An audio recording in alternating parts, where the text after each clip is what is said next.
Мен Байманов Бұқар Жақсылықұлы Жамбыл ауылының жалпы орта білім беру мектебінің тарих пәні мұғалімі. Мен үшін тәуелсіздік деген атты челленджді қолдап, тәуелсіздіктің 30 жылдығына өз ойымды білдіргім келеді. Ел тәуелсіздігі биыл 30 жыл толып отыр. Бұл еліміздегі ең үлкен мереке.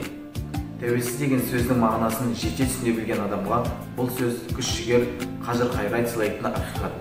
Мен үшін тәуелсіздік Тәңірдің біздің ұрпаққа берген ең үлкен бақыты халқымыздың құндылығы деп есептеймін. Және де біз бүгінгі барлық жетістіктерімізге тәуелсіздіктің арқасында қол жеткіздік деп ойлаймын. 30 жыл ішінде еліміздің әл-ауқаты көтеріліп, төл мәдениетіміз бен мемлекеттік тілімізді жаңғырту барысында қаншама жұмыстар жүргізіліп жатыр. Тәуелсіздік біздің ең басты игілігіміз, баға жетпес байлығымыз. Еліміз алып құқықтық мемлекет ретінде әлемге танылды. Сондықтан Қазақстан халқы тек биіктен көріне берсін дей келе, осы челленджді Жаңатұрмыс ауылының жалпы орта білім беретін мектебіне жолдаймын.